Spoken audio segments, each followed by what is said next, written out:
Welcome back to The Whole Home. I am excited for this one. We are going to dive into the story of a woman who I'm going to admit I have become a little obsessed with over the last year, but not in the way that a huge amount of the internet is obsessed with her.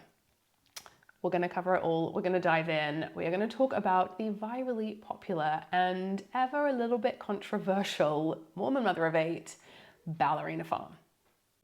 Somehow this one has become personal for me as I have dived in and listened to everything she's put on the internet, every podcast she's ever put on Apple Podcasts, and soaked up critics' conversation around her life, both together as some kind of weird personal therapy for understanding the conversation around motherhood in the world in which we live in 2025.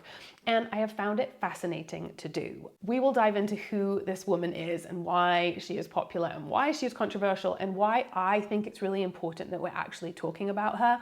But there are so many important conversations and discussions that can come out of looking at her life and the way people both love and attack her, that I think it is a really important conversation for us all to have, whatever we think about her. If you're new here, welcome.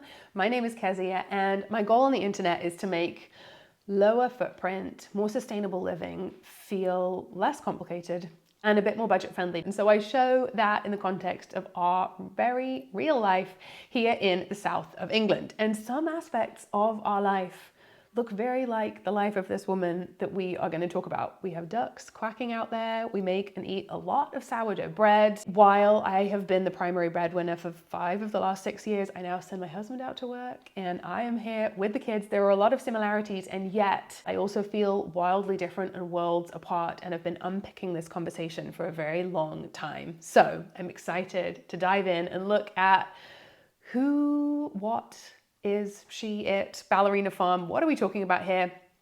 Why is there so much of a conversation around her life? And then to unpack some of the things that I think we really need to be talking about, and some of the things that I think we can really take away from the discussion around her life. If you have no idea about Ballerina Farm, I was there too. And when I first heard about Ballerina Farm, I thought it was a bread recipe. This was pre-pandemic, pre the 2020 sourdough craze, and we were making sourdough at home, and we used the tartine bread recipe. We at the time were living close to San Francisco, and it's this incredible bakery in San Francisco, and they make the best sourdough bread in the world, and they also have a bread recipe. And so we were making this tartine sourdough, but I would see other people's loaves of bread on social media or in real life, and people would say, oh, it's Ballerina Farm, or I use the Ballerina Farm recipe, or they would talk about where they got their starter when everyone was trying to find starters, and people would say, I got mine from Ballerina Farm. And so my only context for this phrase Ballerina Farm was that it was bread. It was a great and simple bread recipe that a lot of people seemed to love. I did not know that behind that bread was a woman, Hannah Neeleman, who is a Utah-based Mormon mother of currently 8 children. And together with her husband, Daniel Neeleman, they run a real-life farm of 300 and something acres, which is called Ballerina Farm. She then posts about their life under the handle Ballerina Farm, and they have an online shop of goods that fit the Ballerina Farm aesthetic, which is a big piece of this, but we'll come to see. And the shop is Ballerina Farm. So it is a big business, it is a farm, and it is the online social handle of this woman, Hannah Neeleman. We will dive more into what her life looks like now on the internet and off the internet, but Hannah Neeleman was born and raised in Utah. She is one of, I believe, 8 kids as well, which is what she now has. But she was born, her parents were florists and run a small family floristry business. So there was not much money when she was growing up. And at the age of 11, she started dancing. This is where the ballerina part comes in. She started doing ballet, and through her teens attended a Juilliard summer school. If you remember Save the Last Dance, at the end, when she gets into dance school, goes to dance school, that is Juilliard. It's in New York. It is very prestigious and very expensive. So the way that Hannah Neeleman put herself through Juilliard when she went back after high school was to pay for it with beauty pageants. I didn't know this, but beauty pageants give prize money, but also sometimes scholarships. And so she said she used, I think, prize money and scholarships to put herself through Juilliard. So she completed Juilliard and was a ballerina for a number of years. While she was at Juilliard, she met her husband, which we'll talk more about this because this is a big part to the story, Daniel Neeleman. He also grew up Mormon and was not at Juilliard, but they met at a basketball game. They got married while she was still at Juilliard, and she was one of the first people in decades to graduate Juilliard pregnant. After graduating Juilliard, they moved to South America. They worked for a company. We will look at what that is because this is key. And then they moved to Utah, where they bought this land that became Ballerina Farm, and the farming journey started. So Ballerina Farm, because she is a trained ballerina, did dance professionally. She then gave that up. They now run this beef, dairy, pig farm in Utah and the whole online world that comes with it. I had no idea, though, that there was this very real life woman behind the bread until about January of 2024. Now, in January 2024, this woman popped up on my feed who was competing or training to compete in Mrs. World. Mrs. World, not Miss World. Mrs. World is the same competition, kind of, but for married women. You have to be married to enter. And this woman that popped up on my feed was preparing for the competition. But she was doing it breastfeeding a baby, which, more power to you. I breastfed my 3 children. I absolutely loved it. I had no shame in doing it. I would do it anywhere. I didn't do Miss World while breastfeeding, but I thought that was incredible. However, this baby that she was breastfeeding was, I think, 5 days old while she was wearing this glitzy dress. And she was 5 days postpartum as she was doing these exercises and getting ready for Miss World. And this is what popped up on my feed.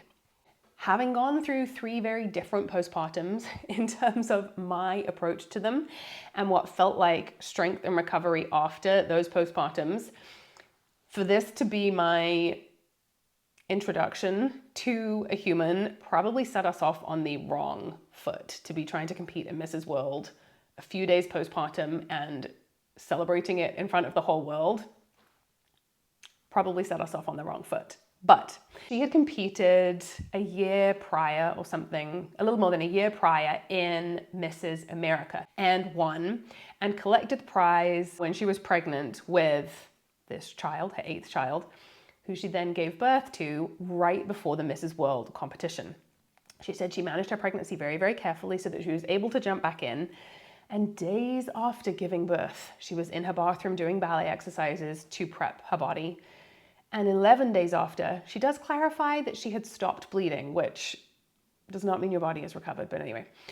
She had stopped bleeding and she did the Mrs. World pageant, which she did not win, but she did compete in, complete with a swimsuit section, all the same normal things as the Miss World, but 11 days postpartum. After my first child, I took 4 weeks off work, which we were in America at that time, and that is actually quite a lot to take off. After my second child, work looked a little bit different. I didn't take any particular time off, but I just slowed down for a while. But I did, after my second child, post a picture of me fitting back into my jeans a certain number of weeks postpartum. And it's one of the only posts that I have taken down, really regretted, and apologized for publicly with a big explanation on why I felt it was wrong and why I was apologizing. By my second child, I knew that celebrating getting back into my jeans and celebrating quickly jumping back into life was me celebrating the wrong thing. I knew that that was not what I actually valued, and by celebrating it, I was passing on a culture that I actually didn't believe in. But in that postpartum time, I have been tempted to portray strength as something when I knew better, because that's the kind of strength that gets celebrated. Jumping back in, being strong, fitting back into jeans, jumping back into life, not looking like or feeling like or acting like you are in a postpartum season. But I knew that that gains celebration, and we all kind of tend towards celebration, and this, I think, is a key part of this story here, that we all tend towards what our society celebrates, which then can replicate people tending towards that thing because it's what we celebrate, and at some point we have to break that cycle. But I knew better. I knew better and I believed better, which is why I took down the post and really explained why I didn't actually believe in what I had publicly celebrated. By my third pregnancy, I really knew and was confident in knowing that that is not what strength looked like to me. While the world celebrates getting back, not seeming like you're postpartum, getting back out in the world, getting back into life, jumping back in, fitting back into the jeans, being, just getting on with life. And people will say things like, I did the school run 2 days after I had a baby. And now, pause. A lot of people have to, and that is very different from what we celebrate and choose to do or call strength. People have incredible strength and they have to jump back in. For my first 2 pregnancies, we were in America, which has very little time off for maternity leave. And when people have to jump back in, there is incredible strength in that. But it's strength despite something rather than strength in choosing to do something, if that makes sense. But by my third baby, I knew that is not what strength looks like. It may be what is celebrated, but it is not strength. It's not empowerment to celebrate a woman getting back out into the world and jumping back into life quickly. It's this kind of weird, fake pseudo empowerment where we celebrate something that's actually detrimental to us postpartum. Rest and lying down and taking things slowly and nourishing foods, which are all what I embraced and was very lucky to get to embrace in my third season postpartum. That's what actually felt like strength to me. And I knew this does not get celebration. No one's going to go, oh, wow, she's in bed 3 weeks after having a baby. Oh, wow, she's not got out of her sweatpants. No one says that's strong. But to me, I knew this is the truest form of strength in my postpartum season. And that is what I want to embrace. Not this fake pseudo empowerment that strength is getting back out, but actually it's detrimental to me. And I think women live in that a lot. A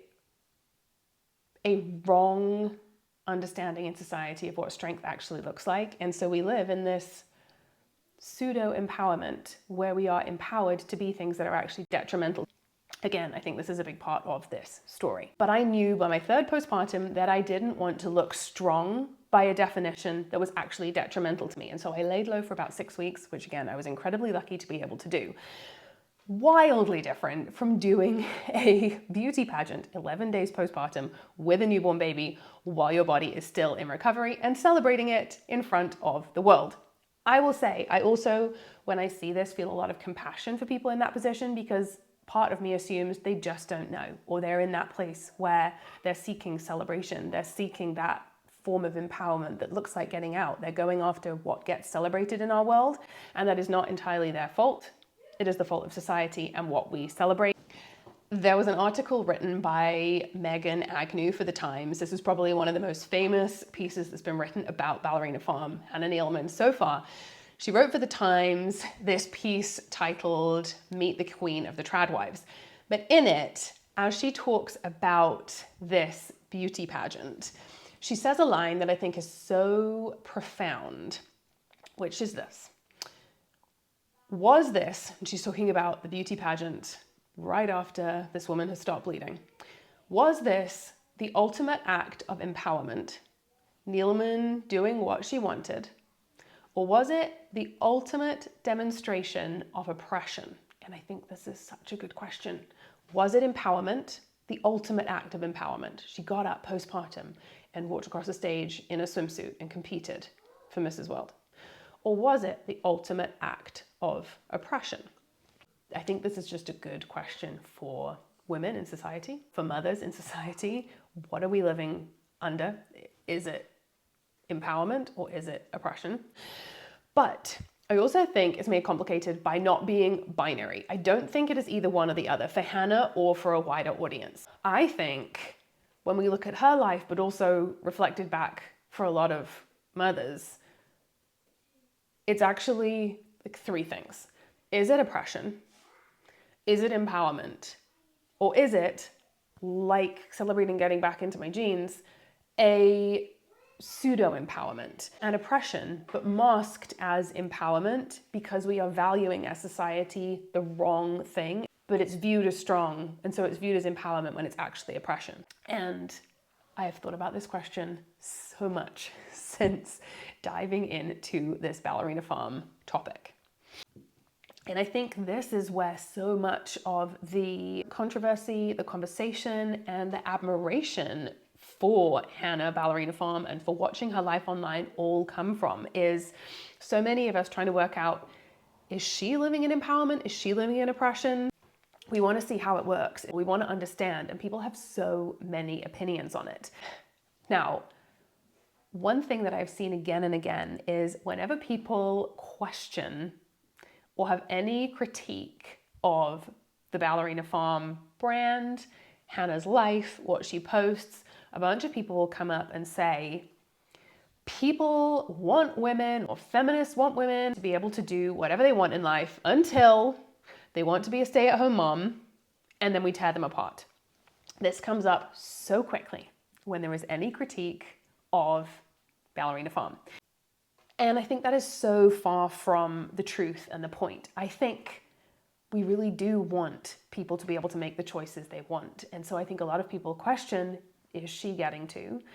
By posting online, is she helping or hindering other people getting to make the choices that they want? And I actually think that is not a simple question. I think there are many ways in which that can be questioned based on her life and what she puts online. By her posting, by her living her life very overtly, is she helping or hindering other people in getting to live the lives they want? And this is, I think, why people get passionate about this, because I think a lot of people look at her and think, you are not increasing the ability of women to do what they want with their lives, but maybe decreasing it. And then people get passionate, very understandably. But everyone wants her to get to do what she wants with her life, unless it's impacting other people. But I think in the mix here, there are some really productive conversations we can have. And instead of being in two camps of we love Ballerina Farm and we can't stand her and what she posts, we actually need to draw out some really good conversations that could actually help us all. Hannah has been posting her life online for over a decade at this point.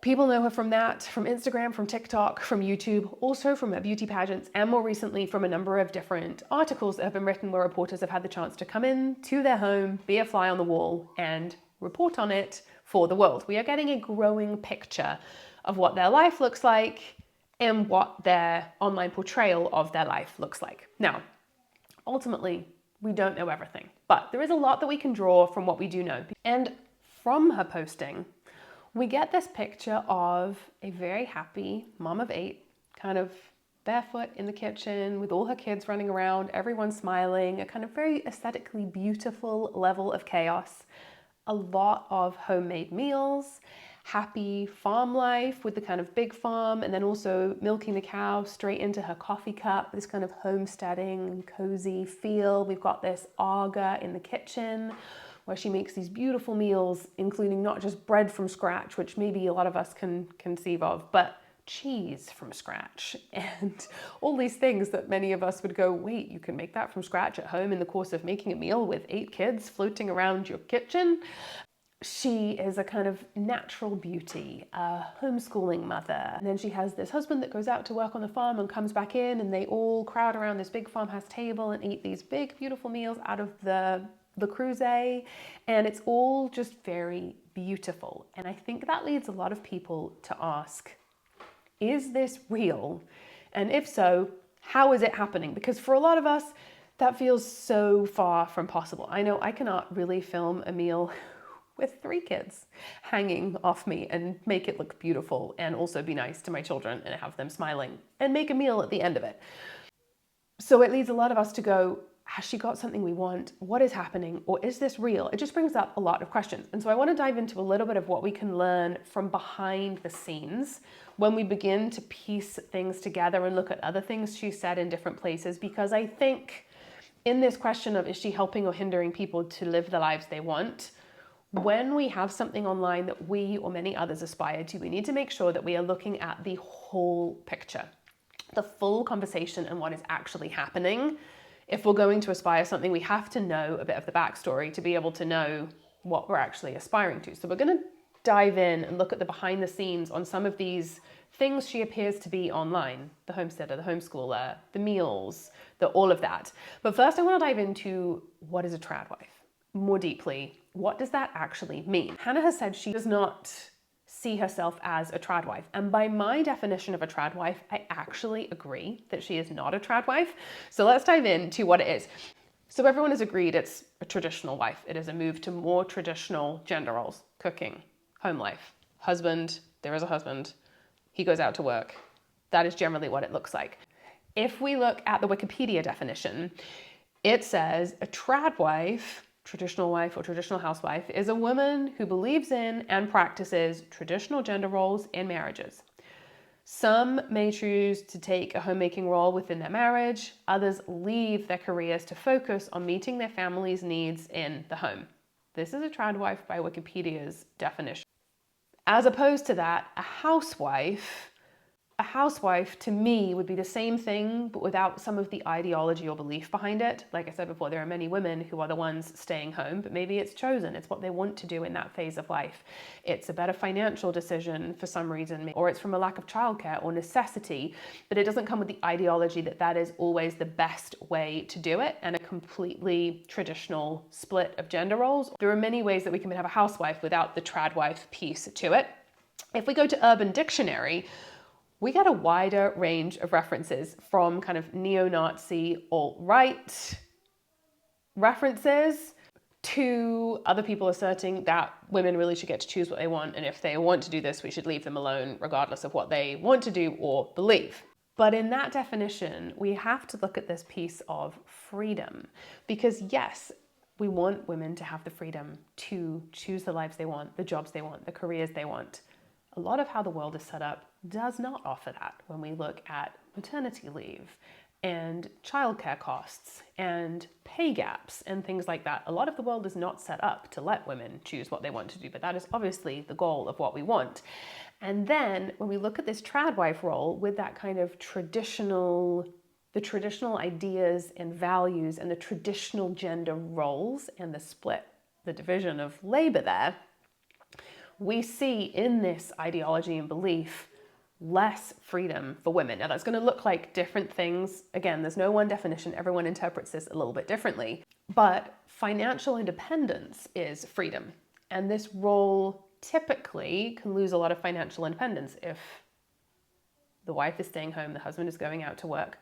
There is less safety in having some financial stability or personal ability to make money if something was to be unsafe or change in the marriage. That is a freedom, that financial independence. Making decisions together, I would say, is a freedom. I know people would disagree with that. Making decisions together. Having one person who is over the other, which is often a value in this kind of trad wife relationship. Having one person that ultimately gets to make all the decisions. Is that freedom? Being bound by gender roles that someone else defined and chose. Is that freedom? So yes, the goal is for everyone to have freedom, but choosing a life and promoting the idea that leads to less freedom for women, this is what gets people riled up, and this is where so many of the questions come in. Especially, and this is such a key point here, especially when a lot of the influencers, the trad wife influencers, the people who are promoting this way of life online with very big followings, are not actually living a trad wife lifestyle. They are typically, and this would be the same for Ballerina Farm, making a lot of money from posting online, both from posting and getting paid for views and watch time, but also ads that they're doing, or they sell their own products or different things like this. They are making a lot of money there. They have that financial independence piece while promoting, whether overtly or through the lifestyle they're showing, promoting this idea that husbands should be working, women should be home with the kids, men should be the ones making the money and having jobs. They are promoting a life that they are not actually living, unless you get a group of trad wives that say, actually, no one ever said that a trad wife can't work. But then we are back to promoting the idea that we have these traditional gender roles where the wife is home doing the cooking, the cleaning, having the kids, looking after the kids, doing all of that, but also she is empowered to have a job on top of that. And then we're back to this problem of celebrating a life that is actually crushing people, because can we do two jobs? Yes, many people are forced to do two jobs, to take the childcare and looking after all and also work. But if we're promoting that as the ideal, are we promoting an idea of freedom and empowerment for women? I don't know. While we're talking about trad wives who are posting online, it is also very important to remember that this kind of content is very polarizing content. And the thing about very polarizing content online is it makes money.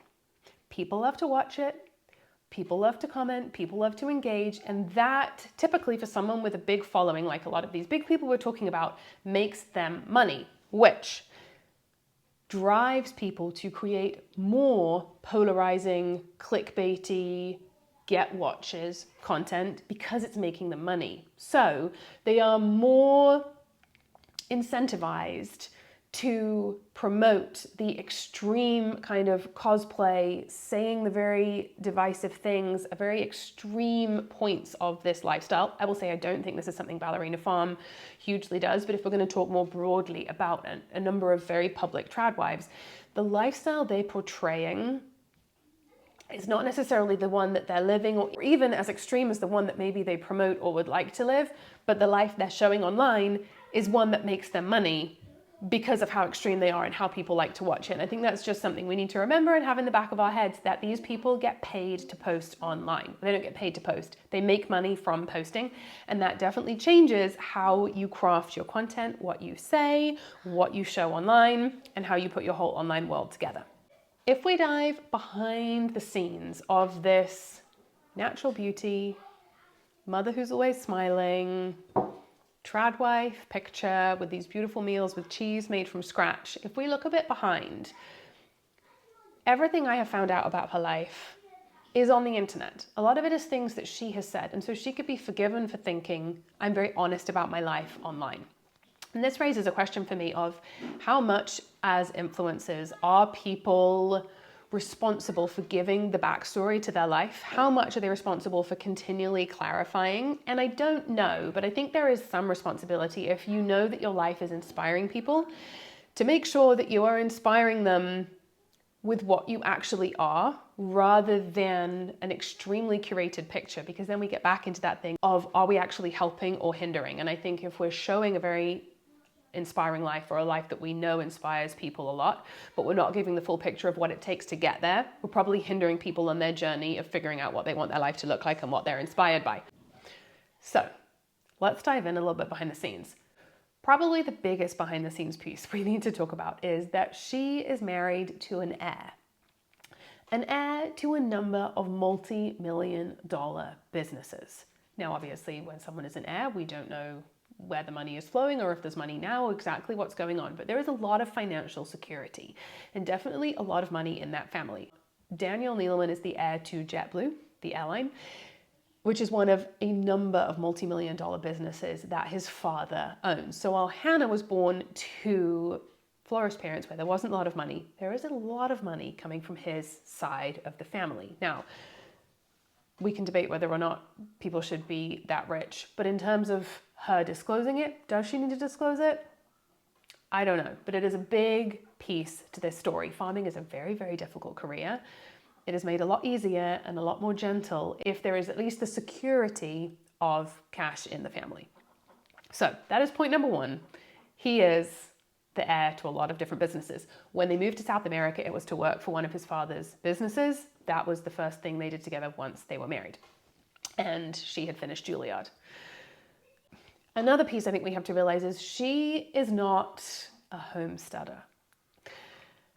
She portrays this homestead life, but they live on a farm. They live on a farm with multiple employees. They have employees on the farm. They have administrative office employees. So they are not the ones fully tending to a cow the whole time without the ability to leave, with being tied down there, with having all of that on them. They are part of a big farm operation that they own with a lot of people helping them. So it reads as homesteader. It is actually farm with a lot of cash behind it. Very different things. Again, nothing wrong with being a farmer, nothing wrong with having the cash. I think it's just good as we look at it to see what we're looking at. And her social media, money-wise, is a very key piece. She has said when they started a farm, she knew social media was going to play a huge part in it. They knew it was going to need a cash injection. It was going to need advertising. And again, nothing wrong with that. That is brilliant. I have used my social media to advertise a physical product business. We sold donuts for years. That business did exponentially better because I could advertise it on social media. But it's just us remembering I'm watching marketing and a very intentional business that is set up to make money, because it's just important to remember that. She also says that she homeschools her kids, and having tried homeschooling and stopped full-time homeschooling because of how hard it was on me and my mental health and my capacity, and how I did not have the capacity with 3 children to homeschool. Everyone is different, but this one I feel like is important for us to know, because when I talked about my lack of capacity to homeschool, so many people said, thank you for saying that on the internet. Well, Hannah Neeleman's children do not go to school, but she is not their homeschool teacher. Again, nothing wrong with this, but they employ a teacher from the local town. She said they employ a teacher, the kids go to a barn that they have for their lessons where they are taught by somebody else, which means she does not have the mental load of homeschooling them. She is not responsible for that. She is not giving up the hours in the week to homeschool them, but also they have someone who, for all those schooling hours of the week, is taking care of their children, and she does not have to take care of them. Which is important to note because Daniel is very vocal in saying he does not want a nanny. He has not wanted a nanny in the house. He doesn't want other people in the house. So they have not hired a nanny. So again, it reads as though she is taking care of the 8 children all the time. However, they are going out to school, not to school, but to be schooled by this person, and they are not then in Hannah's care. Also, she also regularly talks on podcasts and different things about, the kids are out with the farmhands. She says they love helping the farmhands with different things. Or I listened to one podcast that she did where she said, today my boys are helping with the cattle on our neighbor's farm. So even though her kids are youngish, there are many other people in the mix that are helping take care of them while they famously say they have no nanny. There is a school teacher while she is seen as a homeschooling mom. There are many ranch hands and people helping operate the business while they look like they have a family milk cow and chickens and all of these things. We don't know how that's divided. It might be completely different, but there are a lot of employees there to help with the animals. It also came to light in this big Times piece that the way she lives her life, which is what we see on social media, regularly puts her in bed for a number of days at a time because she is so exhausted. And I think there are a number of points to pull from this. A, she has the ability to go to bed for a number of days at a time. We don't know what that looks like. We don't know what happens. We do know her kids don't really watch TV. So they're not all watching TV while she's in bed. We can probably assume someone else is then jumping in to take care of them. But she is able to go to bed for days at a time. But also, we don't see those days on social media, which means the days we are seeing on social media, the way that they are lived, the way that they make her feel is not sustainable for her. And I think we have to realize as we look at this, that if we try and live that life, it is not sustainable for her with someone homeschooling her kids and many other employees and all of these different areas where she has help in her lives. It is not sustainable for her body to do that she has to crash. And I just think this perspective was what's really important when we have someone that is admired by so many and where so many people set this woman as their ideal in motherhood, what they want to look like. We just have to realize that's great, but here's the full picture. So we can decide if it's really what we want to look like or if pieces of it are really what we want to look like. And also so we can give ourselves permission to feel a certain way when we try and do some of these things. Even if you're baking sourdough bread and it feels like a lot, but it's what you want to do, you don't have to think you always have to look happy when you're doing it and then it can't make you tired to add these things into your life. It makes her tired. The queen of the tradwives gets in bed and doesn't get out of bed for a few days. On the meal front, Hannah has said openly that these meals that she creates on Instagram, where she's milking the cow and making the mozzarella and making the baguettes and making the meatballs and putting it all together and doing this mozzarella sub amazing, incredible looking thing with 8 children all around her. She does it once a week. She says that her goal is Tuesdays are her social media day or her cook a meal from scratch day. And on those days, that's the kind of food she's making. They're not eating ready meals the rest of the week. She very much says that is not what they do. They do make food from scratch, but there's food from scratch and there's food from scratch. I can make food from scratch and it is rice and vegetables and thrown together and it took no time. And then there is, I made my mozzarella and I made my baguettes and so Tuesdays, one day a week are the days when she's doing that. But because all of the meals we see them make look like that, you could believe all the meals look like that. And then we're going, how is this fitting in her life with homeschooling and the cow and the 8 kids and the no nanny and the all of this? It's just not the full picture. Now, I'm not saying she's being deceptive, but it comes back to this question of how much are influencers responsible for telling us the full picture of their life, but also as we are viewing content, are we diving deep enough into the full picture? Or if we don't know the full picture, are we just taking it all with a pinch of salt in terms of how we apply it to our own lives? As we look at freedom and the freedom that she has and this question of oppression, empowerment, or pseudo-empowerment, we need to talk about how they met. So Daniel and Hannah met at a basketball game. He sat next to her, and in the months after that, he asked her out on a date. She said no. He then discovered that she was traveling on a JetBlue plane. Do we see where this is going? So he said, I'm on that same plane. He managed to get on the same seat as her, flying from the West Coast back to New York, and that was essentially their first date. He had a captive audience on a plane. They started dating. She's still at Juilliard at this point. She's studying, training. And he says, I think that we should get married. Hannah said, this is not the right time to get married. And I think she knew that once she got married, they were going to start having babies. Her life was going to change. So she said that she wanted to wait. She wanted to date for a year before they get married. Daniel basically says, that's not going to work for me. And they get married. After which they move into an apartment on the Upper West Side. She gets pregnant and she finishes Juilliard pregnant, which leads to the beginning of having children, ultimately the end of her career. Now, she says in this Times article and in other places, New York was her dream. Daniel wanted to move to Utah and do the farm thing. So New York was her dream. She talks about them being co-CEOs of the business. They run the business together, and I love that. And again, I think that's another thing we need to realize. He is not the CEO. She runs all of the business, the social media side. He's running the farm. He's doing the other things. They are co-CEOs, but New York was her dream. She really did give up her dream. But did she know she was giving up her dream, or was she following what is celebrated in their culture, in her culture, in their religion? And I want to be careful critiquing someone else's religion, but I think there is a huge part that comes into play there, and what reads as better and celebrated and right and good inside of religion can often look like oppression when we look from the outside.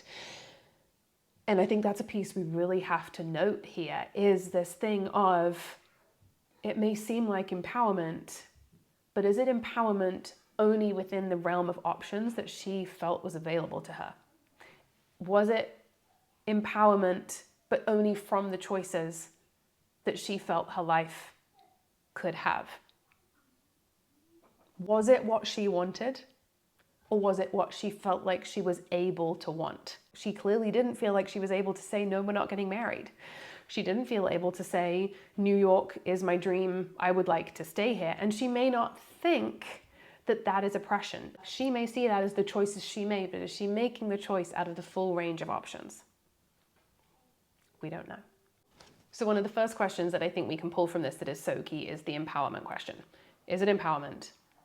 Is it oppression? Or is it this in-between one? The second question for me is what she wants truly what she wants, and the same of mothers, women, is what we want, or are we choosing it from a reduced range of options because of what society celebrates or tells us we are allowed? And I think this is the leaving New York piece for me as I look at her life. It's the getting married piece. It's the dating Daniel on his timeline piece. She may say she chose it. And so she may say she is living in full freedom. This is I'm not a trad wife. I'm choosing the life that I want. This is what I want. This is my dream too now. But is she choosing it from a reduced range of options? And this is my second question that I pull from this is, when women say that they are choosing what they want, is it what they want? Or is it what they think they are allowed to want? Megan Agnew, the writer of this Times piece, says on another podcast, where she talks more in depth about the Times article and her time with the Neeleman family, the host asks her, do you think Hannah is happy? And she finishes the podcast by saying, I don't think Hannah lives in a world where she's allowed to ask if she's happy. And I think this is such a poignant question for her as we look at her life and as so many people aspire to be like her, to realize through religion, through gender roles, through what is celebrated in her world, through the bigger pressures and norms of society and childcare and maternity leave and all of these different things, is she choosing happy from a full range of options? Are we choosing happy from a full range of options, or do we need to push a little bit against the range of options and say we want something different? And I think this is why people get so up in arms about trad wives and people living a trad wife lifestyle and posting it on the internet, is because so many people see this need to push against the norm, and that so many women are living in a reduced set of options, even if we don't think we are. In our home, I know that this is something we've fought against, and we didn't even know that we were sitting in gender norms to a destructive place. I remember years ago, my husband went part-time in work and I started working more, and I realized when he went out to work, I would say, thank you for going to work. And when I went to work, I would say, can I have some time to work? I'm so sorry I worked too long. And it looked so different. And it wasn't either of us trying to assert more traditional gender roles, that he should be working and I should be at home. Both of us wanted to break out of that, but even still, it was so instilled in us that we would say these things, and we had to really step back and go, wait, this is not what we want to do. But it's been a journey of so many years to undo some of the ways that we think and the things that we say, and even for me, to undo my language around something I truly don't believe in, but it's so ingrained in our society that it can affect the way we think and what we aspire to and the options that we give ourselves in life, because it is so ingrained in us that I think for so many people, when they see a woman stepping into that fully and celebrating it, obviously people want to talk about it. There is so much we could talk about here, and I really didn't want to just gossip about a woman, because we could do that forever. We could all gossip about so many people forever.